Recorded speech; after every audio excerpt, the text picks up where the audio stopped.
আমি বিশাল একটা দুঃসাহস করছি এই ফ্ল্যাটটার মধ্যে। এই দুঃসাহসটা এই ভিডিওটা পুরোটা দেখবেন, তারপরে আপনাদেরকে আমি দেখাবো।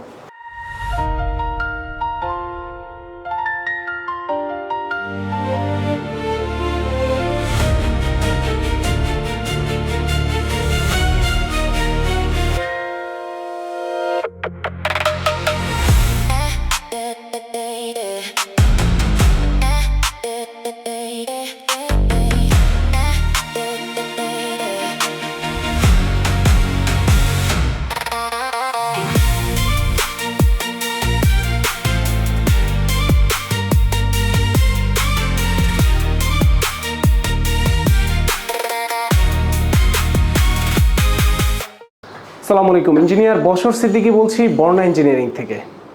আজকে আমি কোনো বিল্ডিং দেখাইতে আসিনি, আমি আসছি আমার একটা ইন্টেরিয়র করা ফ্ল্যাট দেখানোর জন্য। আমি বলতে পারেন ইন্টেরিয়র তো অনেক করতেছি, ফ্ল্যাট কেন দেখাইতে আসছি। আমি বিশাল একটা দুঃসাহস করছি এই ফ্ল্যাটটার মধ্যে। এই দুঃসাহসটা এই ভিডিওটা পুরোটা দেখবেন, তারপরে আপনাদেরকে আমি দেখাবো। প্রথমে হচ্ছে এই বাসার এন্ট্রি গেট, আমি দরজাটা চেঞ্জ করছি, লক চেঞ্জ করছি। এটা যেটা দেখতে পাচ্ছেন বারবার লো ব্যাটারি বলছে, এটা ব্যাটারি এই চার্জ দেওয়া হয় না, এটা একটা কি বলবো ডিজিটাল লক। এটা আমার এখানে অনেক সিস্টেম আছে এটার ভিতরে। এই যে দেখেন কি সিস্টেম 456, তারপরে হ্যাশ দরজা খুলে গেল। তো এটা হচ্ছে এটা আরেকটা মজার ব্যাপার আছে। এটা ভয়েস রেকগনিশন আছে, এটার মধ্যে ফেসিয়াল রেকগনিশন আছে, যে আমি ফেস এখানে দাঁড়ালে আমার যদি আমি এই বাসার ওনার হয়ে থাকি তাহলে ফেস রেকগনিশনে এটা খুলে যাবে। এরপরে এই যে এটা আছে, ঠিক আছে, এটা ফেল দেখাবে কারণ আমার এখানে নাই। তারপর কার্ড আছে, তারপরে কি আছে, প্রায় 4-5টা সিস্টেম আছে এটা অন করার এবং ঢোকার। আপাতত এটা ব্যাটারিটা আমি চার্জ দেব। ব্যাটারিটা আপনাদেরকে একটু দেখাই, আসো। এটার এই পাশ থেকে আমি দেখতে পাবো বাইরে কে আছে না আছে। যখন আমি এখানে চাপ দেব, এই যে ওয়েলকাম, এখানে একটা স্ক্রিন আছে, সো বাইরে কে দাঁড়াচ্ছে ক্লিয়ার দেখা যাবে। এবং আমি এটা অফ করে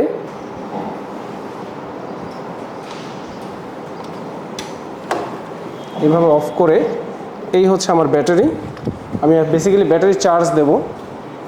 সো এটা C3 চার্জার, এই যে C3 চার্জার দিয়ে, মানে আপনার মোবাইলে যে চার্জার আছে সেই চার্জার দিয়ে এটা চার্জ দেওয়া হয়ে যাবে। আমি আছি এই মুহূর্তে বাসা ড্রয়িং রুমে। ড্রয়িং রুম আমরা লাইটিংটা প্রথমে বলি, লাইটিংটা আমরা কোজি অ্যান্ড কমফোর্টেবল করার চেষ্টা করেছি। কারণ হচ্ছে ড্রয়িং রুমে গেস্টরা আসবে, এখান থেকে খুব সুন্দর ভিউ আছে, এবং বাসাটা যার উনি খুব বেশি কমপ্লিকেটেড বা ক্ল্যামজি কোনো কিছু পছন্দ করেন না। সো সিম্পলের ভিতরে আমরা টিভি ক্যাবিনেটটা করেছি এবং পেছনে একটা ওয়াল ক্যাবিনেট করেছি। এখানে সোফা হবে, সোফা অলরেডি অর্ডার দেওয়া হয়েছে, সোফা আসে বসবে।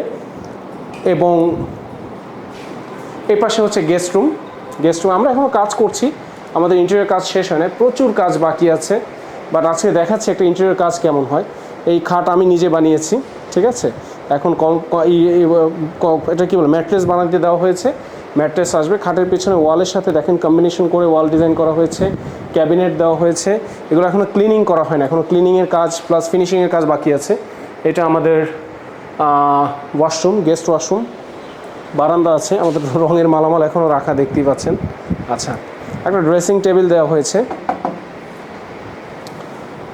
এখন আপনি প্রশ্ন করতে পারেন বশর ভাই এই যে গ্লাসটা দিয়েছেন, গ্লাসটা প্রথমে আপনাদেরকে দেখাই আমি একটু।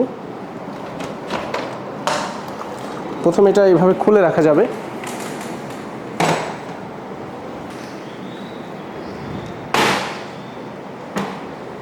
খুলে দিলাম, ওপেন। আচ্ছা, এখন আমি বাইরের গেস্ট আসলাম, আমি যেটা করব সেটা হচ্ছে টান দেব, লক করে দিলাম, দেন লক। এখন আপনাদেরকে মজার জিনিসটা দেখে, আমি তো এখান থেকে দেখতে পাচ্ছি, সো তো হলো না, এটা দিয়ে লাভটা কী হলো? ওয়েল দেখেন, এটা একটা নতুন প্রযুক্তি বাংলাদেশে, আমি এটা বড় করেছি। এই দুইটা রিমোট, চাপ দিলাম অফ, চাপ দিলাম অফ। আনবিলিভেবল, তাই না? দেখেন, অসম্ভব মারাত্মক ব্যাপার। আমি টোটাল আমার যে ভিউ কাট হয়ে গেল। আমি যদি এই দরজাটা অফ করে দিই তাহলে আমার প্রাইভেসি, ওকে, আমি প্রাইভেট। যখন আমি কথা বলতে চাবো আমি এটা খুলে দিতে পারি, বা এটা অফ করে দিয়ে এটা অন করে দিতে পারি। বা এটা অফ করে রাখবো। আমার ক্লায়েন্টরা, আমার যারা গেস্ট আছে, গেস্টরা চলে যাওয়ার পরে আমি চাইলে এটা আবার খুলে রাখতে পারি অথবা অফই রাখতে পারি, আমার ইচ্ছা। আপনি বুঝতেছেন ব্যাপারটা কত মারাত্মক। এই গ্লাসটা টোটাল শেডেড হয়ে যাচ্ছে এবং টোটালি কোনো ভিউ, এই টোটালি ভিতরের কোনো ভিউ আসার কোনো পসিবিলিটিস আর নাই। আমরা মাঝে মধ্যে অবাক লাগে আমার কাছে, এটা মুভিতে দেখছি আমি, এবং আনবিলিভেবলি সত্য যে এটা আছে, এখানেই আছে। আমি যে ভিডিওর শুরুতে আপনাদেরকে বলেছি যে একটা অসম্ভব কাজ করেছি, সেটা আপনাদের, বা অসাধ্য সাধন করেছি, সেটা আপনাদেরকে দেখাবো। সেটা এটা না, আরও মারাত্মক একটা জিনিস আছে। আমি আমার ইন্টেরিয়র কাজে যেটা চাচ্ছি সেটা হচ্ছে প্রযুক্তির সমাহার করতে, প্রযুক্তিগত নিয়ে অনেক বেশি কাজ করতে চাই, যাতে ইন্টেরিয়র ব্যাপারটা, বাসা লিভিংটা আরও ফান হয়। ঠিক আছে? সো আমার স্টাফরা ওই পাশে আছে, ওরা করতেছে, আমি জাস্ট ওদেরকে দেখতে চাচ্ছি না। স্টপ। চলে আসলাম আমি ডাইনিং স্পেসে। আমার ডাইনিং স্পেসে আমি এখানে ডাইনিং টেবিল হবে, এখনও হয়নি, কাজই শেষ হয় নাই আমার, এখনও কাজ চলছে। আজকে আসছি, আমি রাগারাগি করছি, আমার কিছু ফিনিশিং কাজ খারাপ হয়েছে, কিছু কিছু জায়গায় ফিনিশিং কাজ খারাপ হয়েছে, যেটা আমার পছন্দ হয় নাই। আমি ওদেরকে বলছি যে আমার ফিনিশিং কাজ হচ্ছে না, তোমরা ওই সব জিনিস চেঞ্জ করো। আমার এটা কিচেন রুম, কিচেন ওপেন, এটা আসলে আধুনিক মডার্ন সিস্টেম, কিচেন ওপেন। এই লাইটগুলো দেখেন, লাইটগুলো কিন্তু অসম্ভব সুন্দর, এবং এইগুলোর আপনার কালেকশনও করেছি আমি একদম সবচেয়ে বাজারের সেরা ডিফারেন্ট জিনিস। ঠিক আছে? এই যে ক্যাবিনেটগুলো দেখেন গ্লাসের, এগুলো ভেতরে কি আছে পুরাটা দেখা যাবে, এবং আমার কাছে এইটা সবচেয়ে অদ্ভুত লাগে, এই যেটা। ঠিক আছে? এটা একটা জোস জিনিস, এটা হচ্ছে সুইসের। আমি ভাই ব্র্যান্ড বলে দিই, আমার সাথে কোনো লুকাছাপার কিছু নাই, এটা সুইস বাংলাদেশের সেরা ব্র্যান্ড। ঠিক আছে? এই যে দেখেন, দেখেন, দেখছেন? দেখেন, আমি হাত বাম থেকে ডানে নিলাম একরকম, ডান থেকে আবার বামে আনি, বাড়তেছে, স্পিড বাড়তেছে। সো আপনি রান্না করতেছেন, আপনার হাতে ময়লা, আপনার এই সুইচ টিপা লাগবে না, আপনি জাস্ট হাতটা এভাবে টান দেন। কি আজব ব্যাপার না? তারপরে আপনার কাজ শেষ, আপনি জাস্ট অফ করে দেন। আচ্ছা, এরপরে আসেন এটা, দিস ইজ সো গর্জিয়াস। এটা একটা আর একটা মারাত্মক জিনিস। ঠিক আছে? এটা আমার এটাকে বলে সিঙ্ক, এটা কাটিং চপিং বোর্ড, এটার সাথে এই ক্লিনিংয়ের জন্য বেশ কয়েকটা আছে, এবং এই পাশে আছে আরও চরম সব জিনিসপত্র। ঠিক আছে? এটার মধ্যে আমার এইটা সবচেয়ে মারাত্মক। ঠিক আছে? আপাতত ওয়াটার কানেকশন আছে, সরি, এই যে ওয়াটার কানেকশনের মধ্যে অনেক ব্যাপার আছে। ঠিক আছে? এটা হচ্ছে হট অ্যান্ড কোল্ড। হ্যাঁ, তারপর এটা আবার এই যে নড়বে, মুভ করবে। এটা হচ্ছে আমার গ্লাস ক্লিনিংয়ের জন্য, গ্লাস বা যে কোনো গ্লাস ক্লিনিংয়ের জন্য। এখানেও টাচের অন করার সিস্টেম আছে, এবং এখানে বিভিন্ন ধরনের ক্লিনিংয়ের সিস্টেম আছে। সত্যি কথা হচ্ছে আমি নিজেও এটার টোটাল 100% ইউজেস জানি না। আমি আসলেই আপনাদের কাছে ক্ষমা চাচ্ছি যে আমি সত্যি এটার 100% ইউজেস জানি না, কারণ এটা আসলে মহিলাদের ব্যাপার, এবং আমি নিজে শেখার চেষ্টা করতেছি, কারণ আমার বাসায় একটা লাগানো হবে। এটা আমার কাছে জোস লাগছে, এটার কথা বলে লাভ নাই, আসলে এটা খুব জোস একটা জিনিস। অ্যান্ড এটাও সুইসের। সুইস মানে বাংলাদেশের বেস্ট প্রোডাক্ট। ঠিক আছে? আমি সুইস সম্পর্কে কোনো ধরনের কোনো বলবো না যে এইরকম ভালো, ওরকম, একদম বেস্ট প্রিমিয়াম। এর উপরে প্রিমিয়াম বাংলাদেশে হয় না, কেউ বলতেও পারবে না এর উপর প্রিমিয়াম দিচ্ছে কেউ। এটা ওভেন, এটা বুঝতেই পারতেছেন কি ওভেন, মাল্টি কুকিং ওভেন, খুব ইউজ জিনিস। ওকে, আমাদের অটো ওপেন ক্লোজ হয়ে যাবে। এটা কেন্ট, আমাদের আরও ফিল্টার, খুব ইম্পর্টেন্ট জিনিস। আমাদের ওয়াশিং মেশিন, ফ্রিজ। সো এইদিকে আমার কমন ওয়াশরুম, এই যে কমন ওয়াশরুম, এটা কিচেনে এসে ইউজ করবে। কিচেনটা ওপেন কেন, এই প্রশ্নটা আমি আসলে খুব ইম্পর্টেন্ট। আমার কাছে মনে হয় একটা বাসায় কিচেন ওপেন থাকা উচিত দুইটা কারণে। এক হচ্ছে কিচেনটা খুব বেশি হিট হবে না। আমার এই রুমের সাথে কানেক্টেড এসি দেওয়া, প্রায় 1.5-2 টনের এসি দেওয়া। সো কিচেন সহ এই রুমটা কুল থাকে। কিচেনের মধ্যে মহিলারা এত কষ্ট করে, এটা অকল্পনীয়, গরমের দিনে বিশেষ করে। কেন, দরকার কি, আমার কিচেন ওপেন থাকবে। ঠিক আছে? আমার কিচেন হুড আছে। ঠিক আছে? এরপরে আমার এই বাসার আরেকটা গুরুত্বপূর্ণ পার্ট হচ্ছে এইদিকে কিচেনে সার্ভেন্ট ওয়াশরুম আছে, এই যে কোয়ার্টার না, সার্ভেন্ট ওয়াশরুম আছে। অ্যান্ড আমার এদিকে অ্যাক্সেসরিজ লাগবে, অনেকগুলো অ্যাক্সেসরিজ ইউজ হবে। আমি এখন অ্যাক্সেসরিজগুলো বসাইতে পারিনি, এই যে ড্রয়ারের ভিতরে অ্যাক্সেসরিজ ইউজ হবে, lots of storage, lots of storage নিয়ে আমি কাজ করছি। এই যে ফ্যান দুটো দেখতে পাচ্ছেন ডাইনিংয়ের, খুব স্পেশাল ফ্যান উইথ লাইট, এগুলো আলাদা রিমোট আছে, ডিজিটালি এগুলো করা যায় যে, ঠিক আছে। অফ করে দিচ্ছি, ফ্যানটা দেখানোর জন্য আপনাদেরকে আমি অফ করছি। ফ্যানটার ব্লেডগুলো খুব সুন্দর এবং চমৎকার বাতাস দেয়, দেখেন খুব সুন্দর ব্লেড। এই লাইটটা এখনো কানেকশন ক্লিয়ার হয় না, যার কারণে সবগুলো লাইট জ্বলছে না। আচ্ছা, আমার কাজে কিছু মিস্টেক আছে, এই মিররগুলো এখনো মিস্টেকলি সুন্দর করে ফিনিশিং হয় না, আমার পছন্দ হয় না, আমি ওদেরকে বলছি কাজ করতে। সো এখানে কাজ করার অপশন আছে। এটা আমাদের আরেকটা বেডরুম, চাইল্ড বেড বলতে পারি। এটা হচ্ছে বেসিক্যালি মাস্টার বেড। মাস্টার বেডে কী কী আছে, আমার একটা বেড আছে, এই বেডটা আমাদের বানানো, এটা আমাদেরই বানানো। বেডের সাথে ডিজাইন করে বেডের আছে, ওয়াল আছে। এরপরে আমাদের এইখানে আমাদের যিনি ওনার জন্য একটা ওয়ার্কিং স্টেশন করা হয়েছে। উনি ওয়ার্ক ফ্রম হোম প্লাস ওনার বিভিন্ন ধরনের কাজ থাকে। সো এইখানে ওনার হিউজ কাজ হবে, সো উনি এখানে বসে কাজ করবেন। এটা যাতে ওনার বেডের সাথে, এটা উনি নিজেই করেছেন।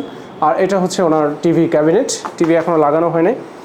এটা ক্যাবিনেট বলবো না, জাস্ট সিম্পলি রাখার জন্য। এই বাসাটায় যখন প্রথম আমি আসি এই ফ্ল্যাটটায়, আমি দেখলাম যে ওনার বেডরুম সংখ্যা বেশি, অর্থাৎ 4টা বেডরুম, 1 2 3 4। তো ওনার বেডরুম এতগুলো লাগছে না, বললো ভাই আমার তো এত বেডরুম লাগে না। তো বেডরুম যখন লাগে না, বললাম তাহলে বেডরুম রাখার দরকার কি, বাদ দেন আমি আপনাকে একটা সুইমিং পুল করে দিই। কোথায়? এই ফ্ল্যাটের ভেতরে। অসম্ভব কথাবার্তা না? এটা যখন শুনছে সবাই, তখন সবাই হাই হাই কি বলে ইঞ্জিনিয়ার সাহেব, এই ফ্ল্যাট, এই বিল্ডিংয়ের যারা ডেভেলপার তারাও একেবারেই হয়ে গেছে যে আপনি এইখানের মধ্যে কিভাবে সুইমিং পুল করবেন। চলেন দেখাই।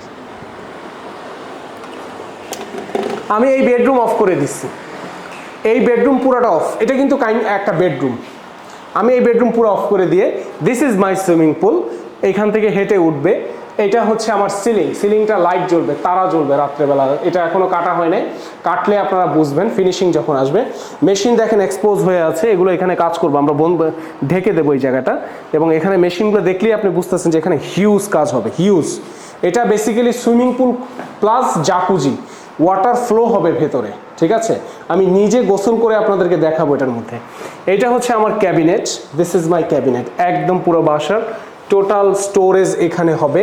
এখানে হ্যাঙ্গিং আছে, বিভিন্ন ধরনের লেডিস হ্যাঙ্গিং আছে, জেন্টস হ্যাঙ্গিং আছে, স্টোরেজ আছে, এবং আপনার যত ধরনের অর্নামেন্টস, কাপড় চোপড় যা যা দরকার দুইজন মানুষের, হাজব্যান্ড অ্যান্ড ওয়াইফ, এভরিথিং এখানে আমি অ্যাকোমোডেট করেছি, ঠিক আছে। Huge storage. আর এটা হচ্ছে আমার বেসিক ওয়াশরুমটা, যেটা এই বেডরুমের, মাস্টার বেডরুমের ওয়াশরুম। এখানে আমার commode, sorry basin, wall hanging commode এটা, ওকে। এগুলো সব সুইচ, সব everything. And this is my shower. মানে ওয়াটারটা দেখেন কি জোস পড়তেছে, দেখেন। এটা আমি শাওয়ার নিয়ে দেখাবো আপনাদেরকে, ঠিক আছে। এখনও এখানে কাজ শেষ হয় নাই, অনেক কাজ বাকি আছে। ইভেন এই জিনিসটা, টাওয়াল হ্যাঙ্গারটাও সুইচ, ঠিক আছে। দেখেন এই যে লেখা আছে switch. So it's is so beautiful এবং ম্যাজেস্টিক। এটা একটা অসম্ভব কাজ ছিল, এবং কি বলবো, এটা একটা চ্যালেঞ্জ ছিল আমার জন্য। যে একটা মানুষের স্বপ্ন ছিল সুইমিং পুল করার, কিন্তু কিনে ফেলছে ফ্ল্যাট, কি করবে? সুইমিং পুল করার তো অপশন নাই। কেন ভাই? অবশ্যই আছে, করে দিচ্ছি। স্ট্রাকচারাল যে ব্যাপারটা আছে, আমরা একটা হিসাব করেছি, বিল্ডিংয়ের ওনারদের সাথে কথা বলছি, এটা আমার মূল বিল্ডিংয়ের স্ট্রাকচারে কোনো ক্ষতি করবে না এই সুইমিং পুলটা, সেভাবে এটা বানানো হয়েছে। ইভেন ওয়াটারের যে এটার কি বলে, এই যে ঢালাইটা, এগুলো সব কিছু কেমিক্যালাইজ করে করা হয়েছে যাতে কোনো লিকেজ না হয়। এবং এখানে এই যে পানিটা, এই পানিটা নিচের ফ্লোরের যারা থাকবে তাদের জন্য যাতে কোনো প্রবলেম হয়, সেজন্য যে পাইপিং জন্য আমার অনেক কাজ করা লাগছে, যাতে নিচের ফ্লোরের যাতে কোনো ধরনের কোনো প্রবলেম না হয়। কারণ বুঝতেই পারতেছেন, একটা বাসায় আমি মানে একটা অসম্ভব কাজ করে বসে আছি, তো সেখানে এরকম যদি পাইপিংয়ের প্রবলেম হয়, সেটা তো কেউ মেনে নেবে না, ঠিক আছে। কারণ নিচতলায় তো এখানে বেডরুম, ঠিক আছে। সো এই হচ্ছে এই ফ্ল্যাটের টোটালিটা। আমি যখন ফিনিশিং করব, অর্থাৎ যেই সময় আপনাদেরকে এই বাসাটার ফুললি একদম স্টার্ট টু ফিনিশিং সব কিছু দেখাবো, সেদিন এই সুইমিং পুল আপনাদেরকে করে শাওয়ার নিয়ে আমি দেখাবো আপনাদেরকে, এবং it will be the best things to do. এবং আমার এই জিনিসটা আমার কাছে খুব জোস লাগছে এই বাসাটার ভিতরে। আমি অনেক কিছু ডিজিটালাইজড করার চেষ্টা করেছি বাসাটা, এবং করেছিও। আমরা আশা করছি ঢাকা শহরে, বিশেষ করে ঢাকায় যারা ফ্ল্যাট কিনেন এবং বলেন যে বছর ভাই ফ্ল্যাটের মধ্যে তো সুইমিং পুল সম্ভব না, তাদেরকে আমি একটা চ্যালেঞ্জ ছুড়ে দিলাম। সবাইকে অনেক ধন্যবাদ। আসসালামু আলাইকুম।